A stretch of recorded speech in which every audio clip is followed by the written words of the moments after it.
Thank you so much again for the invitation. And my hope is that with this short sharing, I will be able to share with you some insights and maybe spark some things that you can think about in terms of strategic planning for your educational institutions.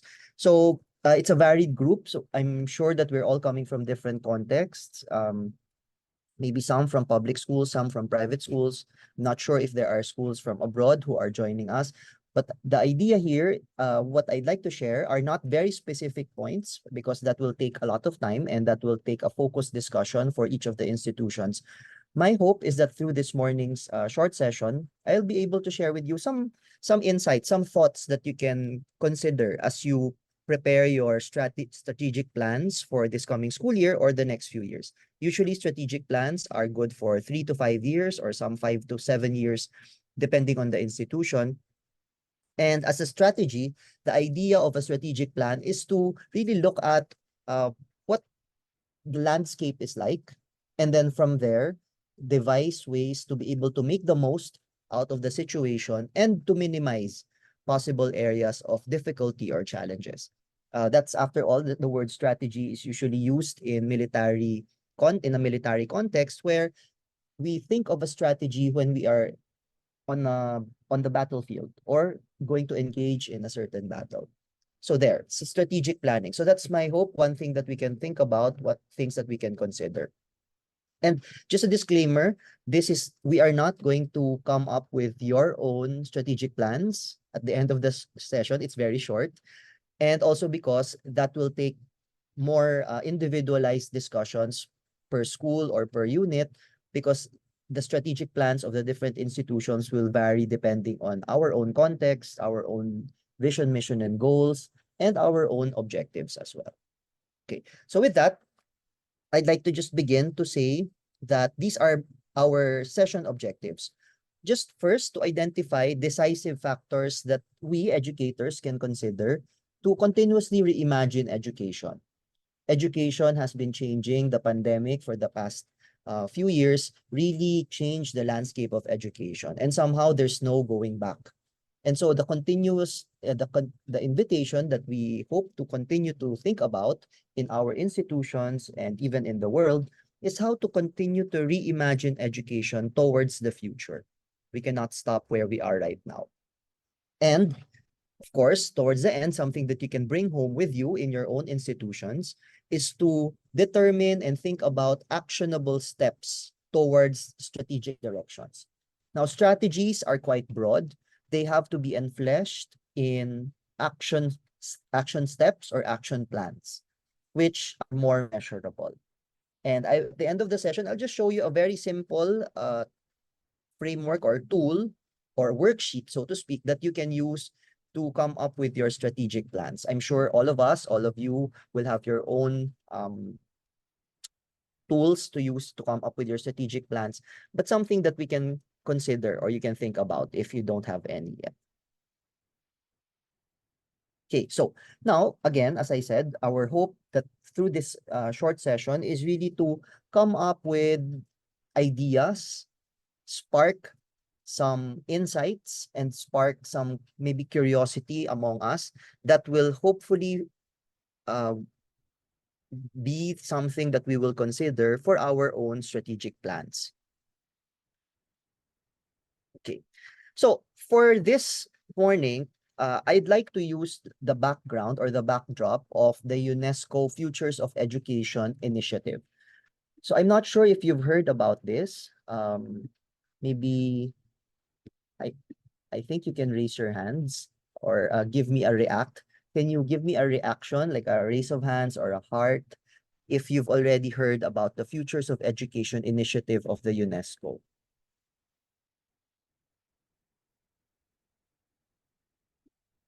So I saw one heart. 2, 3, 4, 5, 6, 7. Okay, so dumadami na. 9, 10, 11, 12. Okay. So I hope that somehow we've already heard about this. We've already seen the Futures of Education initiative of the UNESCO, because that is what I will use as a backdrop. So we might be familiar with it, but I'd like to use some important points from that so that we can think about our strategic plans and our strategic directions in our individual schools and institutions.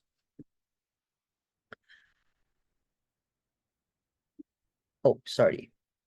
Okay, so for the benefit of those who are not too familiar with it, UNESCO is the branch of the United Nations which focuses on educational, scientific, and cultural, or the cultural aspect of things. So the UNESCO usually, aside from focusing on education, also determines or talks about preserving culture among or places, and so that's why we're familiar with UNESCO heritage sites.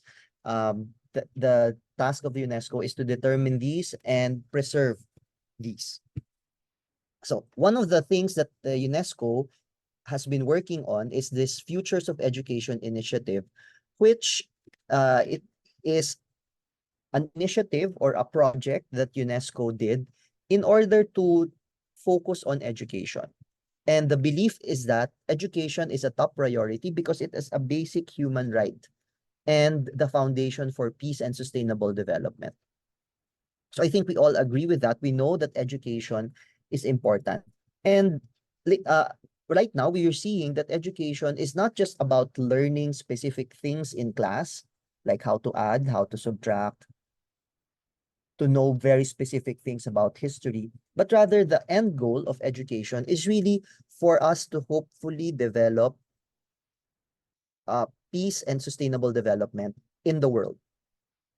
And so this initiative started in 2019, and the initiative incorporates extensive public and expert engagement. So it's a worldwide initiative that helps or that aims to highlight what are the important things that the future of education seems to look like or to focus on. And so this initiative aims to talk about how education needs to be rethought in a world of increasing complexity, uncertainty, and fragility. So the VUCA world that we know of.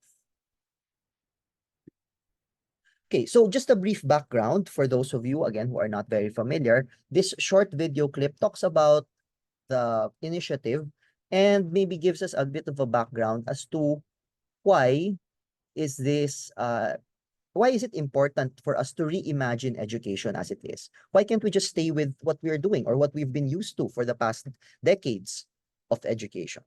Okay, so let's just watch this short clip. May I just request Claire to let me know if the audio will be heard? So I'll just play it now. The futures of humanity and our Yes, sir, we living can planet hear it loud are and at clear. risk. We are at a turning point. Urgent action is needed to change course and transform the future. Everyone alive today has a tremendous obligation to future generations to ensure that their world is one of human rights, abundance, and not scarcity. Education is one of the key ways we address inequality, exclusion, and work on healing our damaged planet. But to transform the world, education needs to be transformed.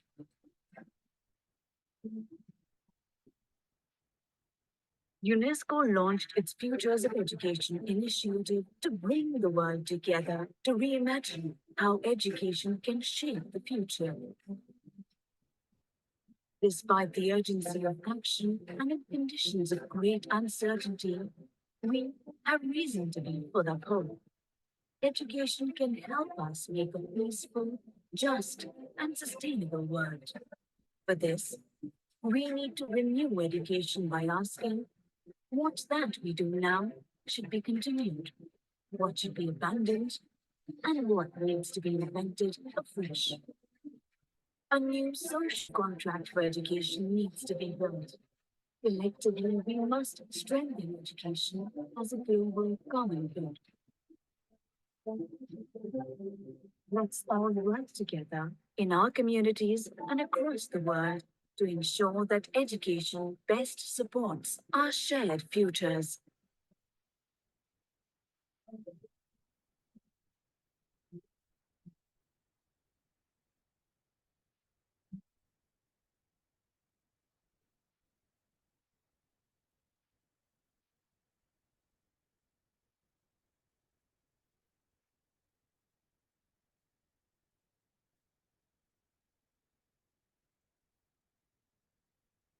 Okay, let me just clarify that this Futures of Education initiative is not a specific curriculum. I'm sorry. Is not a specific curriculum. So it is not something that we will implement as is. If you read through the document, if you're interested to read through the document, it will not prescribe a specific curriculum. Rather, it talks about some important considerations that we can take into account when we prepare our own curricula or when we implement our own curricula. So for instance, in the Philippines, up and coming is the Matatag curriculum. The challenge of the Futures of Education initiative is not so much to come up with a totally new curriculum, but to really infuse, let's say, our own interpretation of the Matatag curriculum in our own schools, in the way that we do things, by taking into consideration what the Futures of Education initiative proposes. Okay, so, and what are those? And what are these things that we can consider? So again, considerations, something that we can think about, some factors that will affect, that may affect our strategic directions and our The strategic futures of plans. humanity. So this is the document of the Futures of Education that summarizes their recommendations, their talking points. So it's entitled Reimagining Our Futures Together, a New Social Contract for Education. So you can access this. This is a free document. You can access this. You can look for this document. It's available on the UNESCO site and even in other open sites. So just important for us to take note that education, which is the way we organize teaching and learning throughout the life of our students, has long played a foundational role in the transformation of human societies. So it connects us, education connects us with the world and to each other, and strengthens our capacities for dialogue and action. That is the goal of education. But to shape peaceful, just, and sustainable futures, education itself must be transformed. We cannot, in a way, teach the way that we've taught our students before because the world has been changing. New conflicts have come up. Some of them may have been resolved, but new ones came up. New concerns came up. The pandemic, which was unimaginable for most of us, or in fact for the whole world, actually happened. And now that we're moving out of it, we're still there. We're still experiencing some of the effects of it, but we're moving forward with it. That situation alone has transformed education. So the essential questions, as also stated in the video earlier, for us to think about and something that we can consider in our strategic plans is what should we continue doing in our schools, in our institutions? Given the insights that we will gather from today's short session, what should we continue doing? What should we abandon? What should we stop doing? And what needs to be creatively reinvented? What are the things that are existing, but we may need to reinvent them in order to adjust to the new things that are happening, to the new trends that are happening around us in this world? For example, AI, something that we are very familiar with, ChatGPT. While AI has been with the world for over 15, 20 years, especially in the medical profession, it has only in the past few years that AI has entered the educational institutions. And right now, we have a lot of debates about it. In fact, the next session, we'll talk a little bit more about that in order for us to gain a better understanding of AI and how we can make the most out of the use of AI. Maybe the idea is to make the most out of AI rather than pushing it aside or not considering it at all. So those are some things that we can think about. What should we continue doing in your institutions as you prepare your strategic plans? What should you continue doing? What should you stop? What should you abandon? And what should you creatively reinvent? And this quote, I like this quote. I usually use this to I've used this a number of times to talk about change. It's John F. Kennedy in 1963 said that to even stand still, we have to move very fast. It's very philosophical, but I think it's a very nice way of saying that for us to even be stable in what we are doing, we actually have to be moving very fast to catch up with the new trends, especially us in the educational field. When our students are changing, when they're developing, we too have to keep up with them for us to be able to stand tall and to stand strong as educators. So we have to keep moving forward, especially for our students, but it will not stop there because we also have to move forward for the world. So for this morning, the initiatives, there are a lot of initiatives, that are a lot of insights there, but I just like to highlight 4 particular ones. And I use the term trends to talk about these 4 aspects or 4 elements. So what trends are we expected to address? Among others, there are many others. As you read through the document later on, you might be inspired to address other things which are not mentioned here. The idea is, what are the important trends that your institution will also need to address? Or do you think you need to address? But for the purpose of this sharing, I just focus on 4. First, strengthening cooperation and solidarity through the curriculum. So again, whatever curriculum that is, if you are using your own school-based curriculum, or you are going to implement the Matatag curriculum soon, or if you're a school from abroad and you have your own curriculum, whatever that curriculum framework is, the idea is to strengthen cooperation and solidarity through that curriculum that you have. Second, looking at a curriculum or curricula that evolves knowledge of commons or knowledge commons. We will talk about that a little bit more later. And recasting the role of teachers. That I use the term recasting here. Recast is to retool or to reframe, right? To reform the role of teachers. And safeguarding and transforming schools. We'd like to believe, of course, we are educators, we'd like to believe that the schools still have a very, very important role in society. And this report validates that. So what is it then that we need to do to safeguard the role of the educational institutions, and yet to transform the educational institutions to be able to keep up with the trends that are happening? So these are the 4 areas that we will talk about. So I'll talk about the first one, strengthening cooperation and solidarity through the curriculum. Now, in the 19th and 20th century, the social contract of education for education seemed to be focused on these things.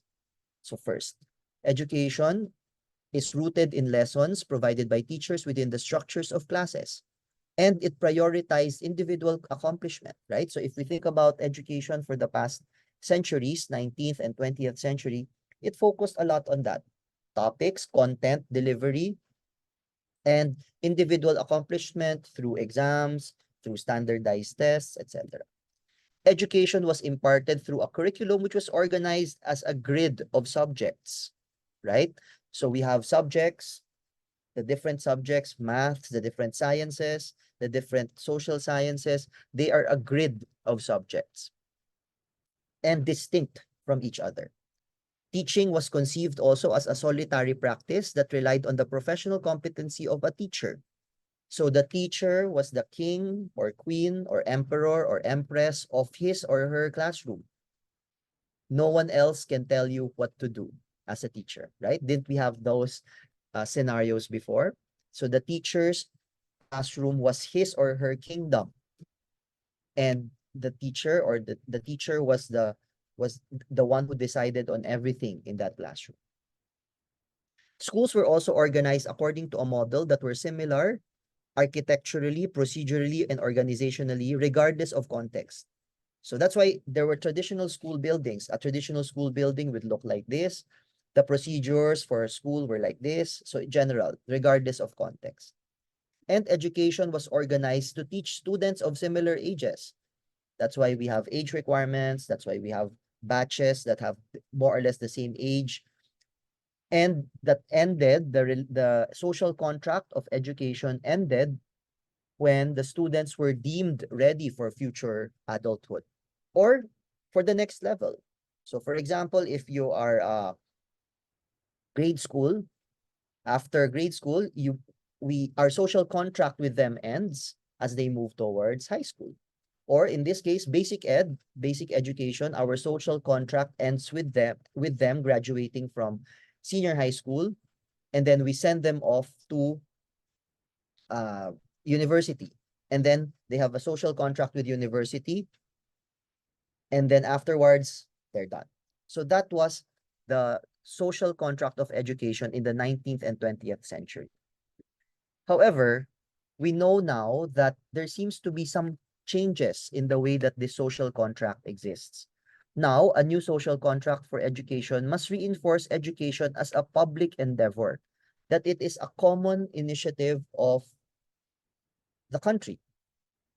Shared social commitment as one of the most important human rights, as one of the most important responsibilities of states and citizens. Now, education is not just the responsibility of the individual teacher in his or her classroom, but it is meant to be shared by the community.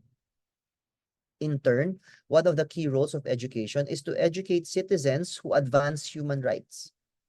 The purpose is for these students who will come out of educational institutions to be themselves promoters, fighters, advocates of human rights. This entails building the capabilities that make students autonomous and ethical thinkers and doers.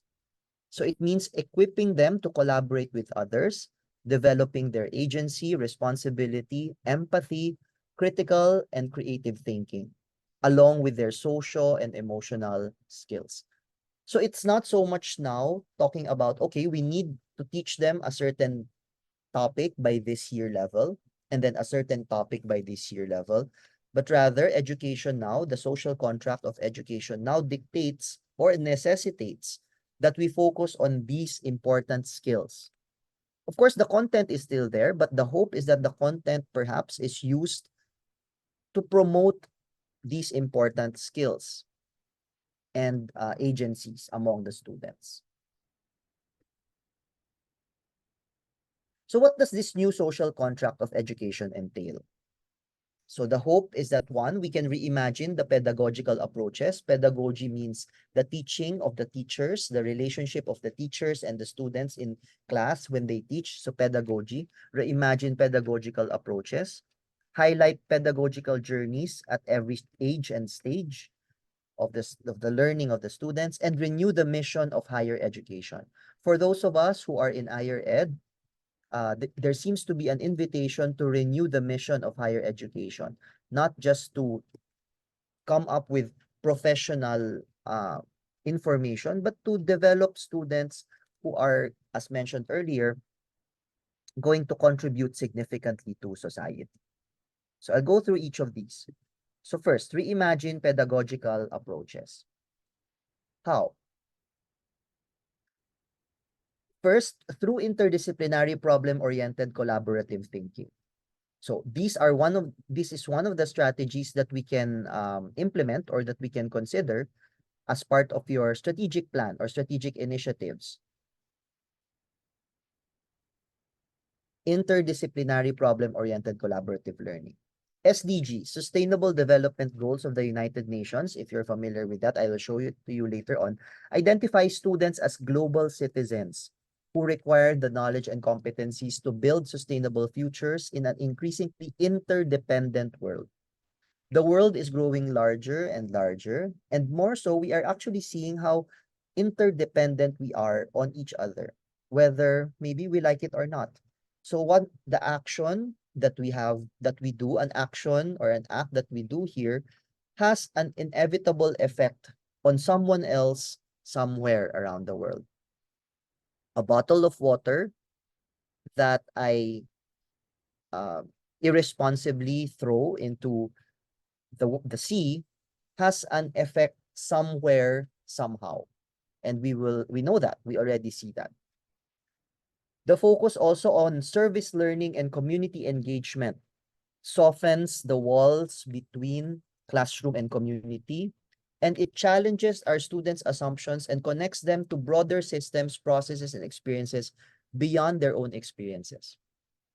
So whatever context our students are in, it's important for them to engage with a certain community, their own community, of course, and perhaps even communities that they are not too familiar with, because that is the only way for students to broaden their horizons and to be more understanding of others who are not the same, who are not the same with as they are, who are not similar, who may have different experiences, different status in life, different race or gender.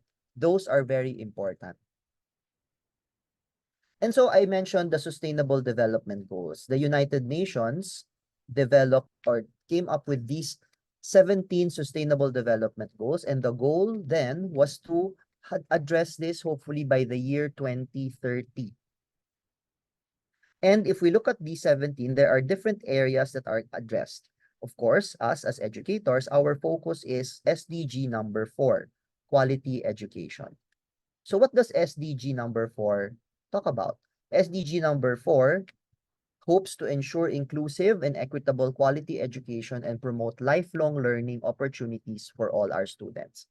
Mentioned earlier, SDG number 4.7, because each SDG still has sub points and sub goals.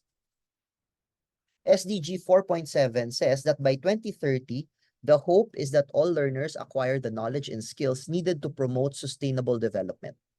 So notice, it does not say that after 2030, the students should master calculus or should know subject and verb agreement, should be able to write a narrative, should be able to master the uh, table of elements, should be able to compute for the mass of an object. So it does not mention that. Rather, it says the knowledge and skills that were gained or that were learned all throughout one's education will be needed, will be used to promote sustainable development. So all of the things that are learned in education, in basic education, in university, will all be used to promote sustainable development.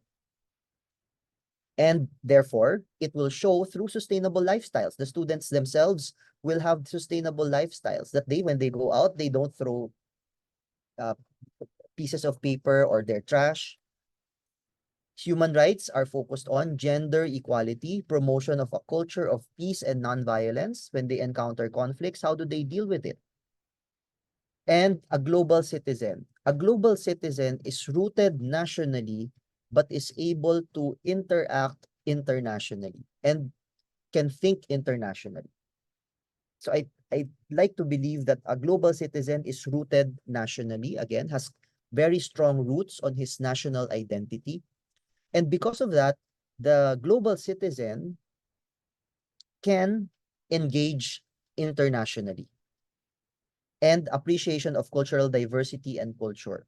So towards sustainable development. So that's one of the important goals of the UN, and hoping that we as members of the United Nations, members of the educational institutions, would also share in that objective. So the second one is to treasure and sustain diversity and pluralism. The focus and the hope is that by engaging in a pedagogy of solidarity, we are grounded in an education that is inclusive and intercultural. One that accounts for all forms of discrimination and segregation, including children and youth with special needs and those who face bigotry based on race, gender identity, class, disability, religion, or nationality. I think we have some good opportunities for this. For example, some of our schools in Mindanao, where we have a mix of cultures and religions. And if we are able to make the most out of that opportunity, where students are experience or get to experience inclusivity and intercultural dialogue between and among different faiths, different religions, or even different races, that might be a good opportunity to push forward this initiative. It is through our differences that we educate each other. So that's the hope that as we realize our being different, we are able to learn from each other.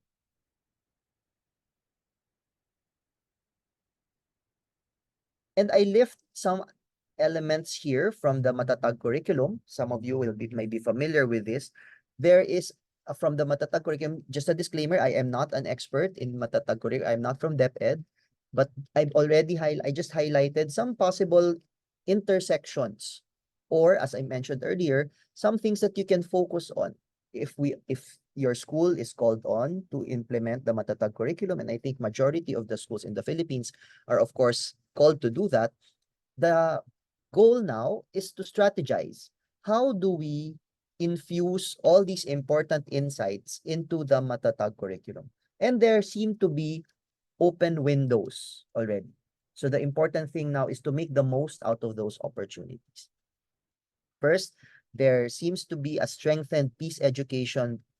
There's a focus on a strengthened peace education in the Matatag curriculum, where there's a focus on social responsibility and community awareness all throughout the year levels, and community resilience, among others. Then also, coming from that, the invitation is to also strengthen our development of meaningful assessments. So what does it mean? There are many, many schools of thought about assessments. But just one thing that will spark curiosity, again, this is not it's not a formula for assessments, but just one thing that we can think about. There are many schools of thought about assessments. Your institutions, you might have your own assessment policies or your own focus, what you decide to focus on for your assessments, and that's all good. Just the reminder is for us to strengthen meaningful assessments, not so much to just focus on rote assessments, the way that the 19th and 20th century social contract of education focused on, right? The way that we were assessed before, if many of you might have experienced that. Very straightforward, question, answer, question, answer. Now, assessments are evolving also because the world has evolved a lot. So let's just watch this short clip to get us to think a little bit about meaningful assessments. In past videos, ACPA has discussed tools and strategies for effective assessment and how to create a campus culture with continuing assessment as a core principle. When a professional is tasked with assessment for an institution, the most important question is, what should I measure and what goals do I hope to achieve? You need to remember your work is important. It's essential.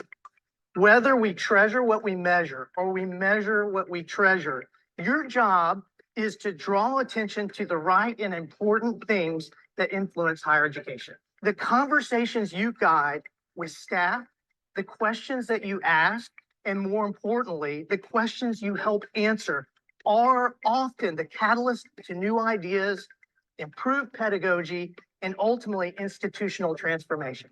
Oftentimes, assessment professionals focus on improving academic outcomes, which are fairly easily quantifiable. Are students absorbing the material, performing well on assignments, and moving on to careers in their field? However, Dr. Frank Shushock believes assessment professionals should take a different perspective when deciding what questions to ask. I think so often in education, we spend so much time talking about the work we need our students to do, when the biggest question is, what work do we need to do to curate the kind of institutions that we hope to create? And what kind of institutions do we hope to create? Dr. Shushock argues that the most valuable component of an institution is its community. Community is what matters most in every student group, every residence hall, every organization. As a person, as a professional, as an assessment person, you have to decide whether you're going to hope community actually accidentally happens in your life and on your campus, or whether you are going to help curate it. If you do choose to focus your assessment on creating community on your campus, what factors make a successful community, and what outcomes do you hope to achieve? In a time when race and gender and sexuality and religion, among hundreds of other variables, seem to divide us in profound ways, empathy and perspective seeking are necessities for interrelatedness.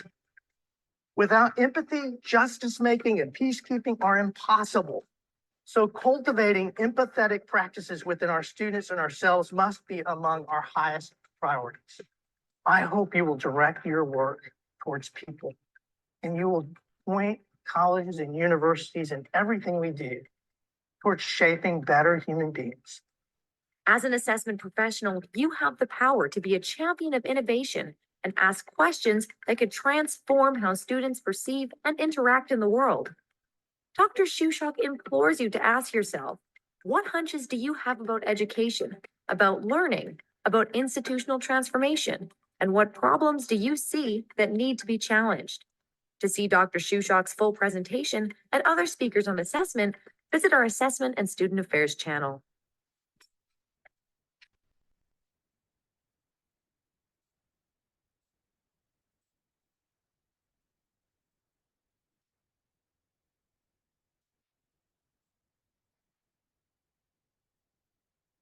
Okay, so the context here, as you probably noticed, is more higher education. But I think that's also very important for us to think about because sometimes in higher ed, the focus is just on very specific assessments, straightforward questions about content.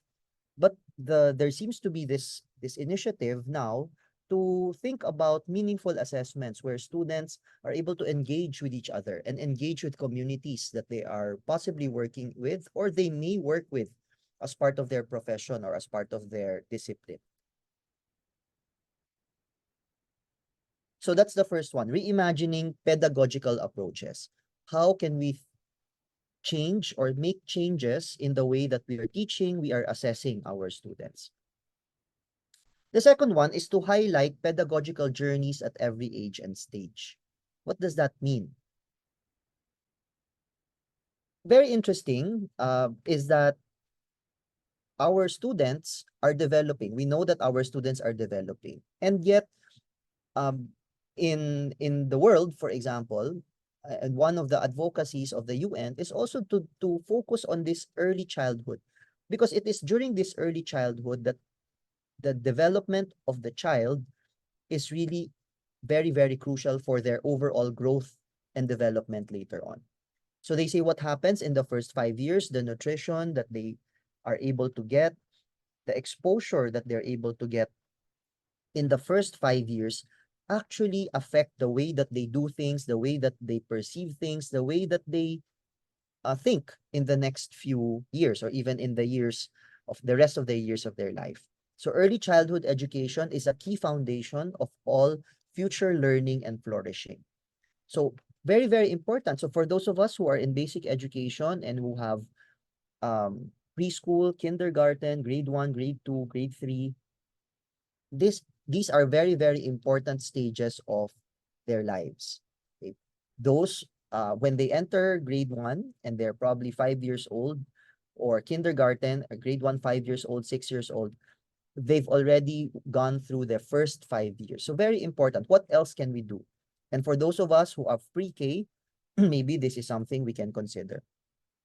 Early childhood education plays an important role in developing children's relationships to place and to other living beings being humans, their parents, their families, their communities. To best support children to live well in future worlds, we must support early childhood pedagogies oriented towards critique, challenge, and the creation of new possibilities. For those of us who may also be parents or uncles, aunts, brothers, and sisters of children who are in early childhood, then we are also called on to do something important for them. And I'd just like to invite you to watch this short clip. It's a TEDx talk about how important the things are in early childhood. And it's very interesting. It's a TEDx talk. So also just a disclaimer that it is not a professional speaking, but rather a sharing of experience and thoughts. So that's what a TEDx talk is for. So let's just watch this short clip.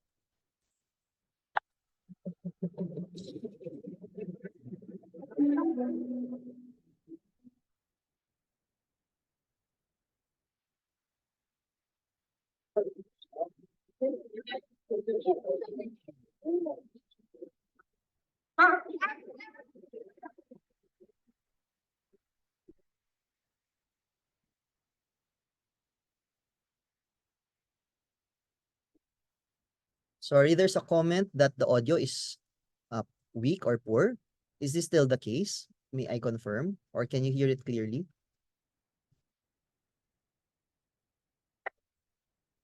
Test. Can you hear it? Okay. Sige. For those who may have poor audio, you may want to adjust your audio. The others, no audio. Wait. Others cannot hear the audio. Maybe it has to do with your settings.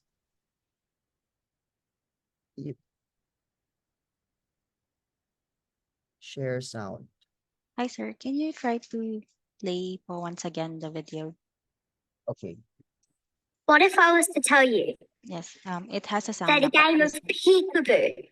Yeah, I Thank you. paused it so walang sound. So, can we hear it now, everyone?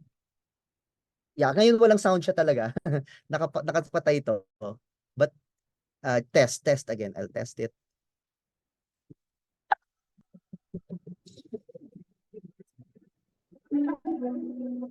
Yon. There was supposed to be sound there. Did you hear it? Okay, so I see thumbs up na po. Okay, thank you very much. So if you still cannot hear it, it might have to do with your audio. So you can, if you want, you can use an earphone for better hearing, especially this part because it's a lot of talking. Thank you.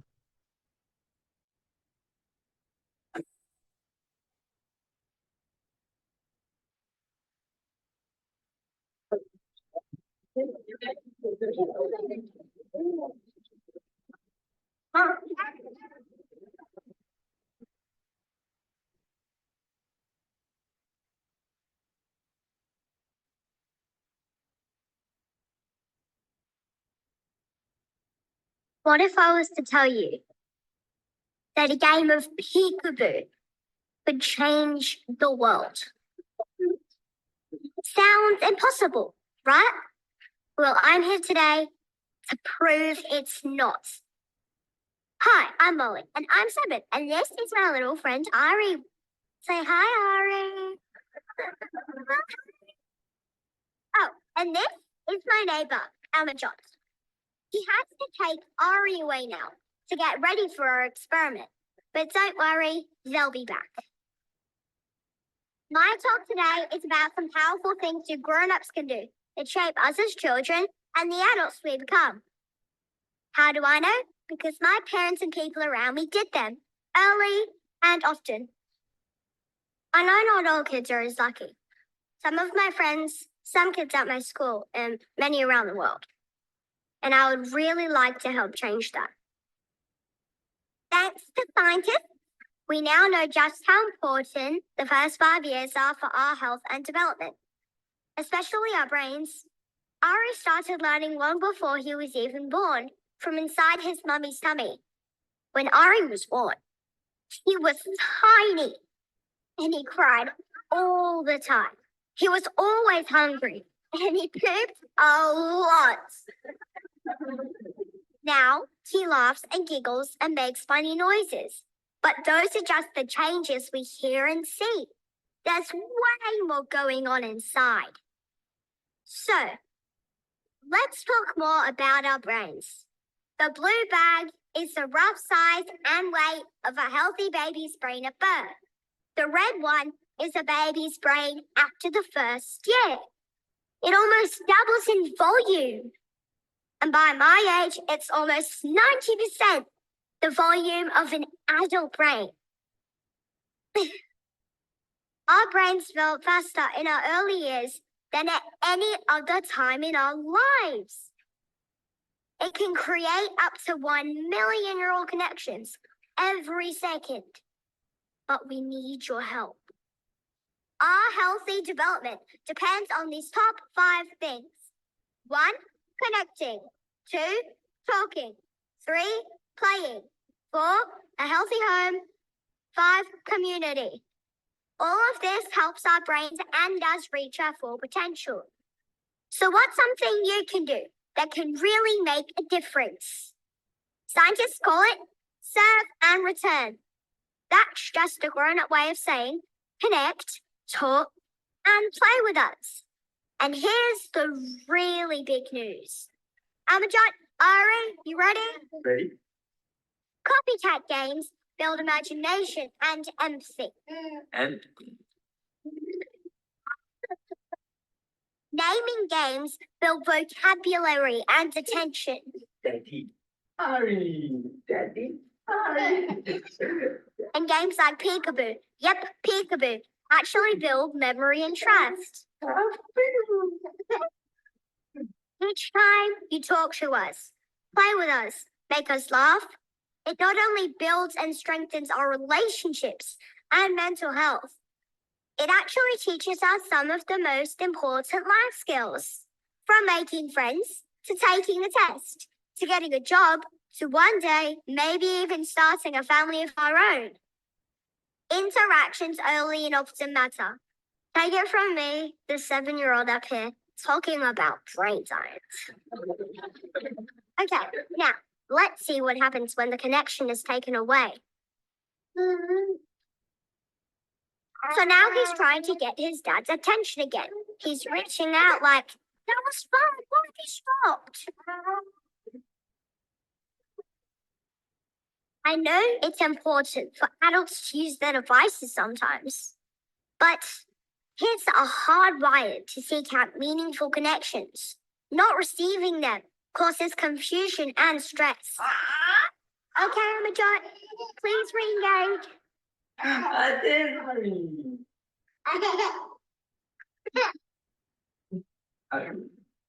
Now, what if a whole childhood was like that last 30 seconds? How hard it would be for a child to feel calm, to feel safe, to learn to trust anyone, and the lifelong impact that would have. That makes me feel sad. Ari only reacted the way he did and recovered so quickly because the connection between him and his dad is usually so strong. The positive relationships with the grown-ups in our lives gives kids the confidence we need to try new things, to explore, and to be a kid. So please try and remember, the most special period for our development is the first 5 years, starting from inside Mommy's tummy. What's something really impactful you can do? Serve and return. And when? Early and often. Please give it up for Amajot.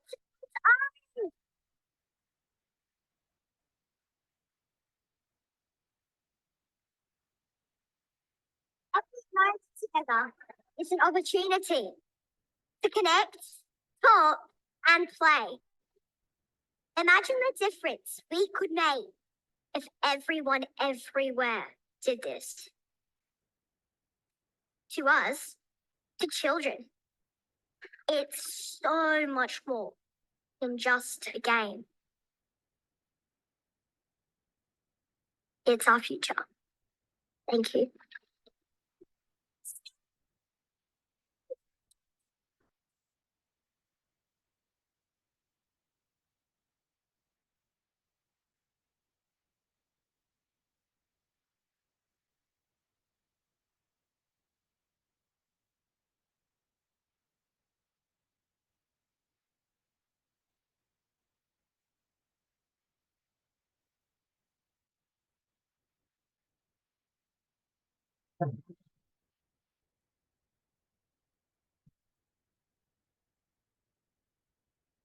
So correction, that was not a TEDx, it's a TED Talk. It's a TED Talk, and I think it's very insightful, this TED Talk.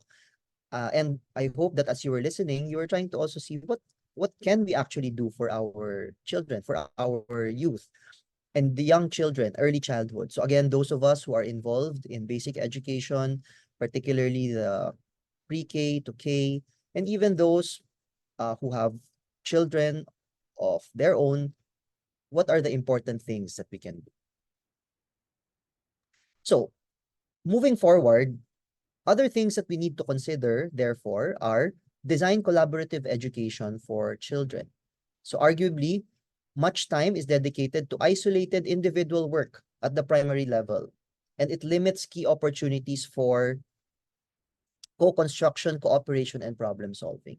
So maybe the invitation is to provide our children opportunities, more opportunities to cooperate, to problem solve with each other. And we hope that we also propel the potential of the youth by providing sufficient opportunities to engage with the world in meaningful ways. And again, these are high-level ideas. The invitation for us is to spark interest in these things and see how can we implement these. What are specific things in our institutions that we can do? And that is the goal of the strategic plan. That is what your individual strategic plans for your institutions will contain.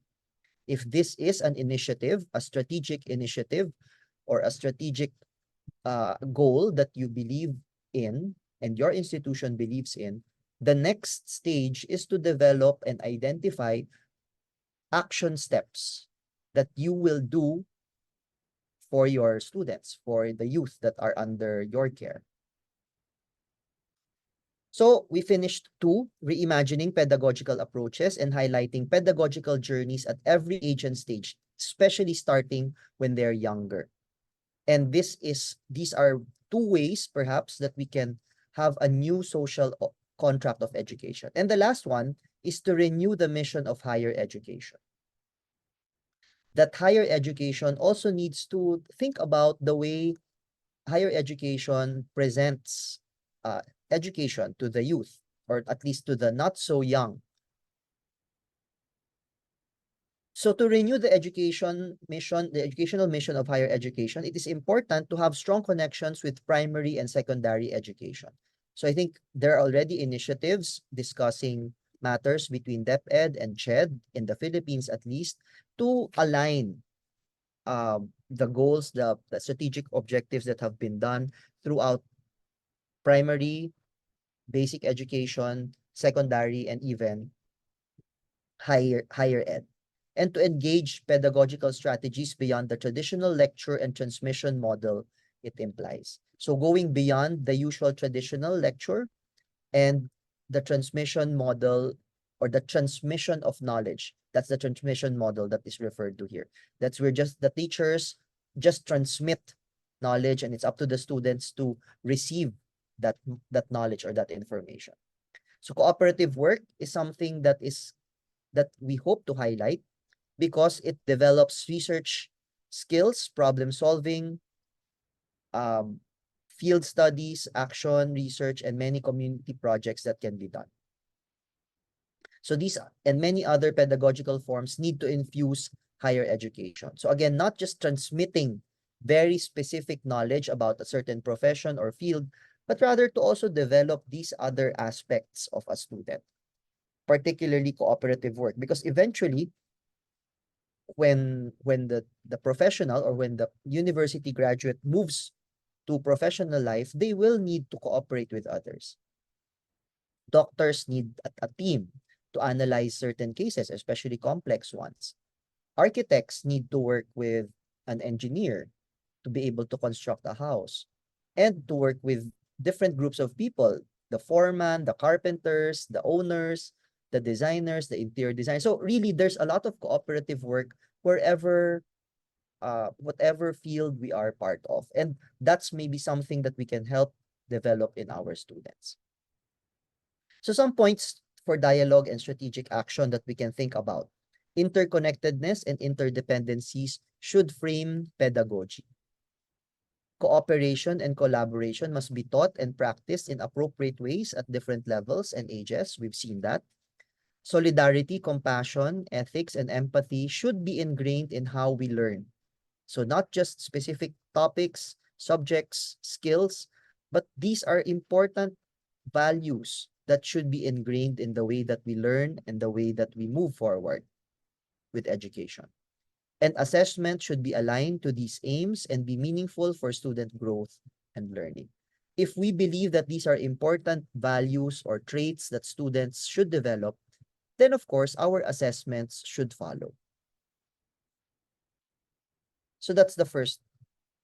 Now, very quick pause, maybe just a few seconds. In your own experience, how have you strengthened interconnectedness in your class, as a teacher, or in your school as an administrator? What opportunities can you still take advantage of to develop interconnectedness? So that's also a pause for us to think about things, just to let things that we've talked about settle a bit.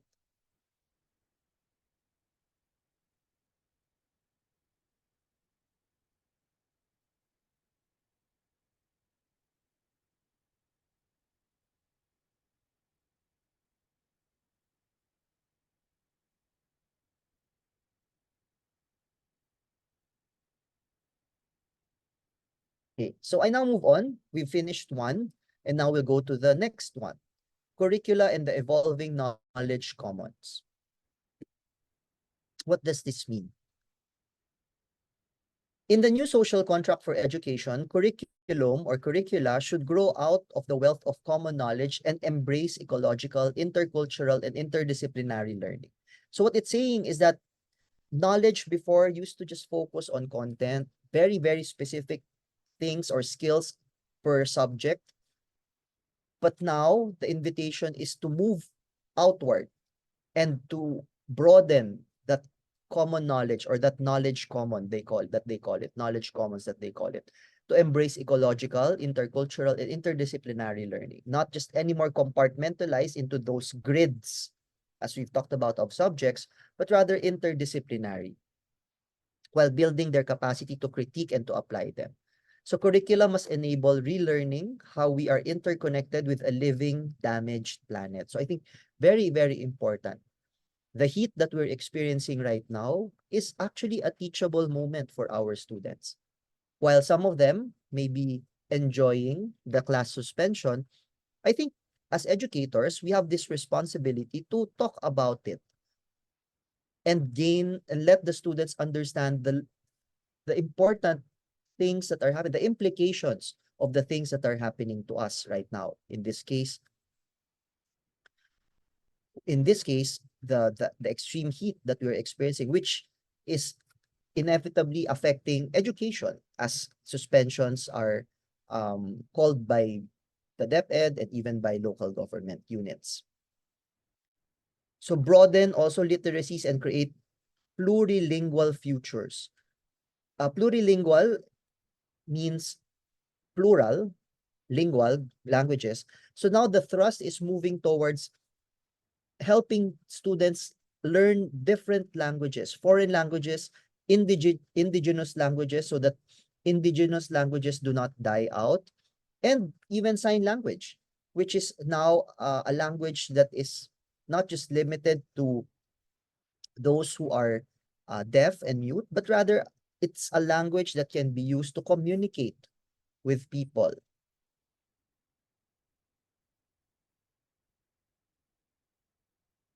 What else? Enrich numeracy, the science of learning math, the science of learning the sciences.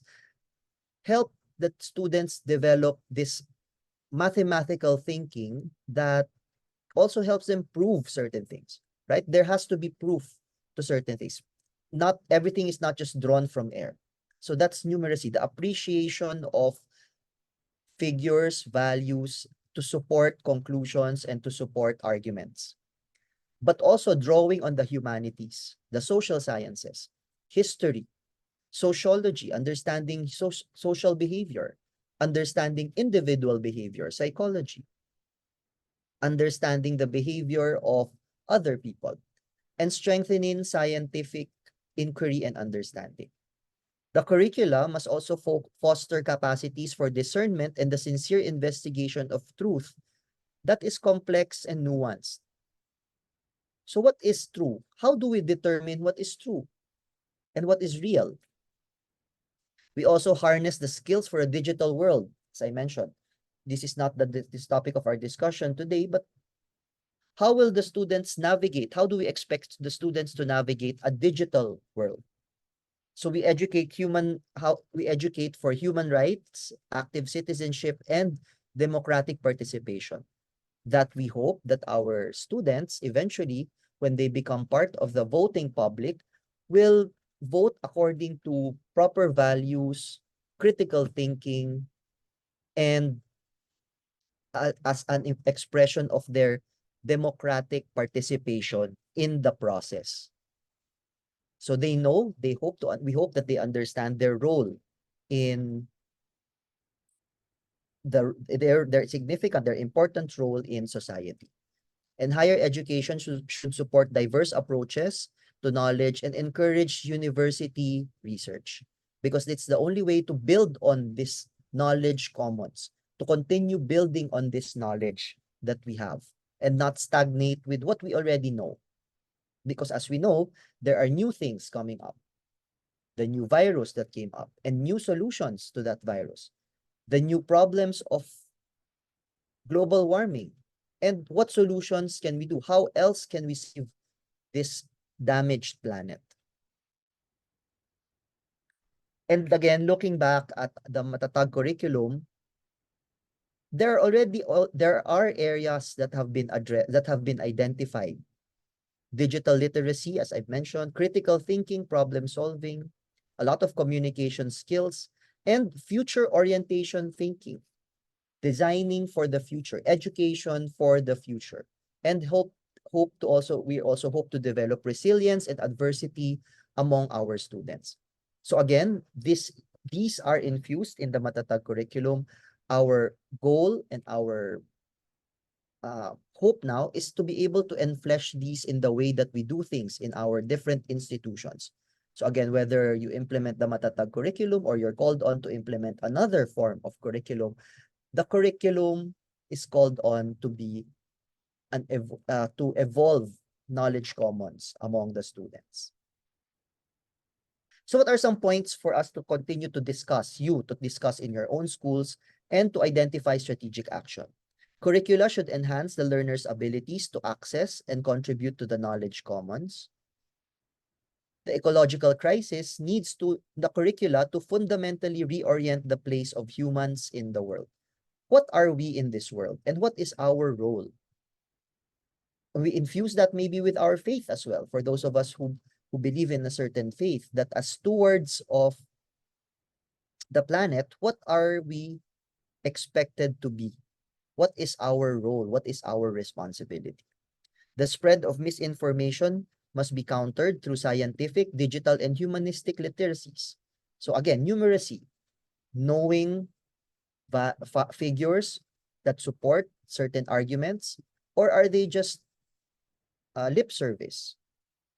Human rights and democratic participation should be key building blocks for transformative learning. So some things that we can continue to think about. And another pause for reflection now, thinking about this in terms of the skills that we are building, not just on specific topics or content, but in the evolving knowledge commons, as we've discussed, as I've shared earlier. How do you think your students' abilities fare in the evolving knowledge commons? Are we confident that they are doing well, or are there still a lot that we can strengthen? So let's pause again for a few seconds to just think if you are the type who wants to jot down and write down insights and thoughts.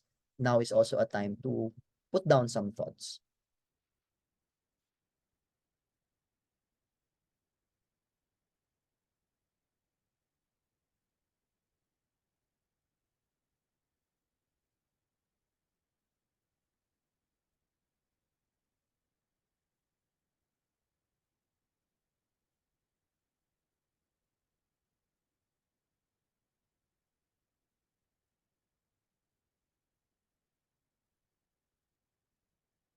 Okay. So we've talked about strengthening cooperation and solidarity through the curriculum. Then we also have curricula and the evolving knowledge commons. Now let's talk about another aspect, which is recasting the role of teachers.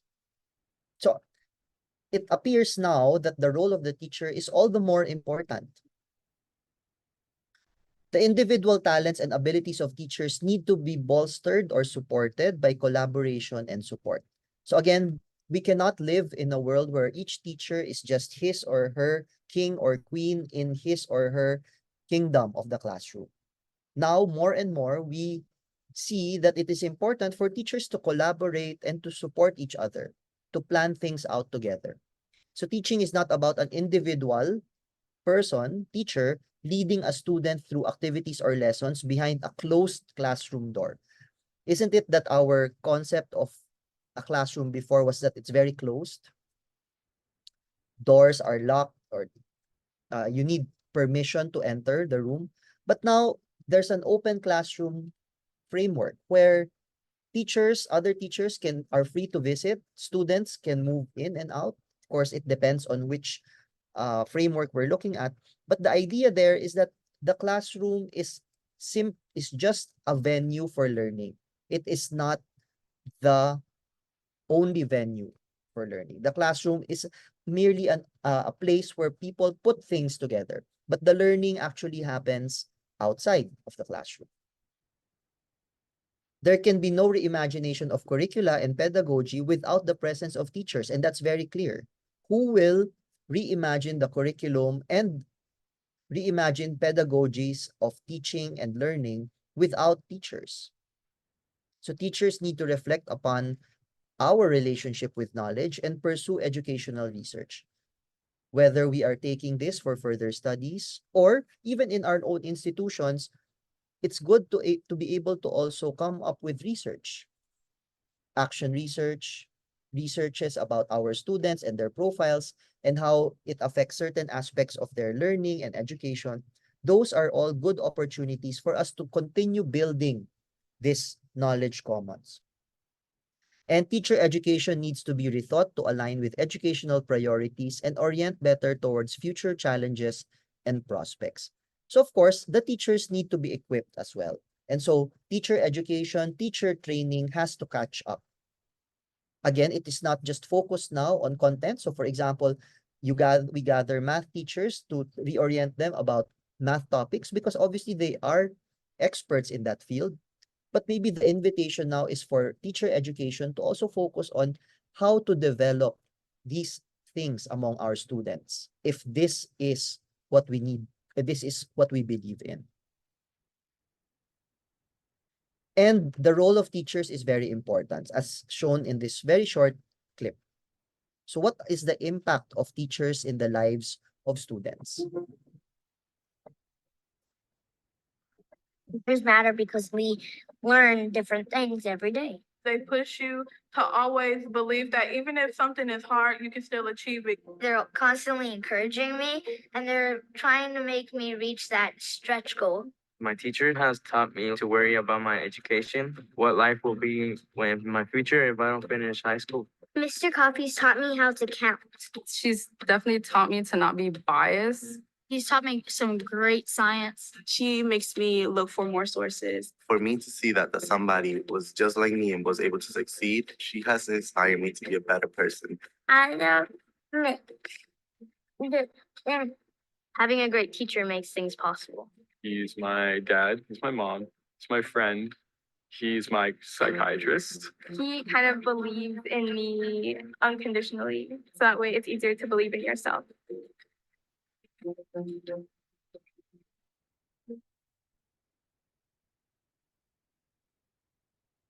So if we notice, they did not say, he taught me math well, he taught me how to add, he taught me how to solve problems, or he taught me a specific thing.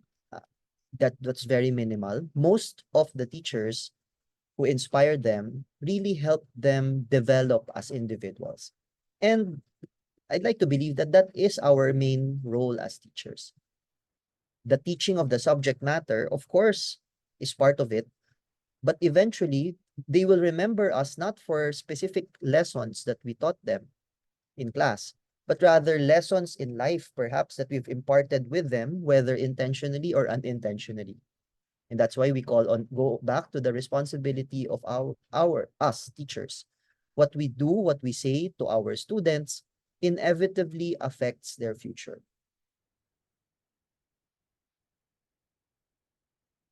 So what are some points for us to continue to think about? Collaboration and teamwork should characterize the work of teachers. It cannot be one person, a one-man show. Producing knowledge, reflection, and research should become integral to teaching. We should be reflective educators. We should pause, consult our peers, consult our students, and check with them what is it that they are probably finding meaningful and what can we continue to improve on. We continue to research, find things that are significant, and teachers should participate in public debate and dialogue for the futures of education. Dialogue the futures of education, discuss the futures of education, because after all, we are the ones at the forefront of education. So something to think about for us.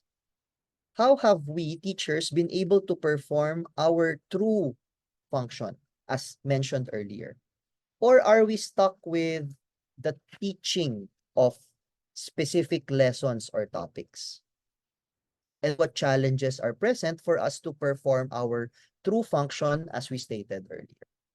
So again, a few moments to pause and reflect.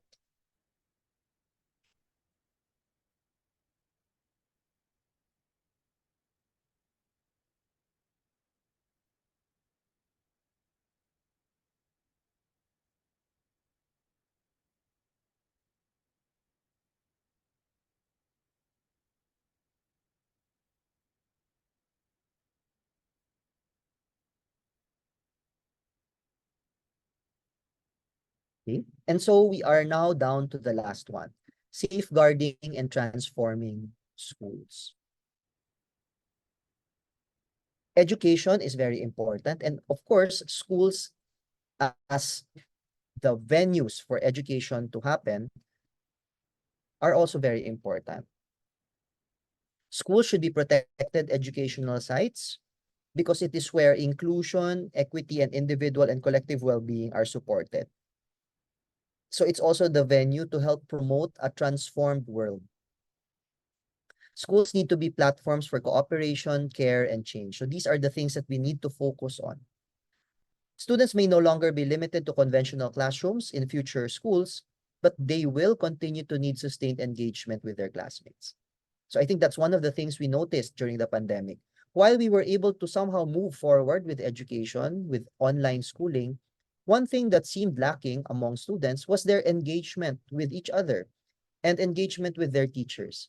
And so the challenge for the future is, while the venue or the school per se might evolve, how is it that we can continue to sustain engagement between and among students, classmates, teachers?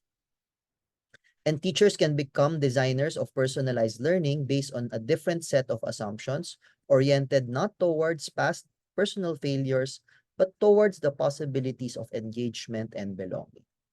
So this is also towards helping our students move forward. And so what are some important things that we can think about? Schools should be protected as spaces where students encounter challenges and possibilities not available elsewhere. We are actually allowing them the space to make mistakes in a sheltered, sort of, so to speak, controlled environment. So that when they do make similar mistakes or are confronted with similar dilemmas in the future, they would have known how, they would know better as to how to interact properly and relate with these concerns more properly. Of course, we cannot completely prepare everyone for anything in the future, but having the skills there will hopefully equip our students better. Building collective capacity should guide the redesign of schools. Schools should model the futures we aspire to by ensuring human rights and becoming exemplars of sustainability and carbon neutrality. So we ourselves in our institutions are called upon to be sustainable schools.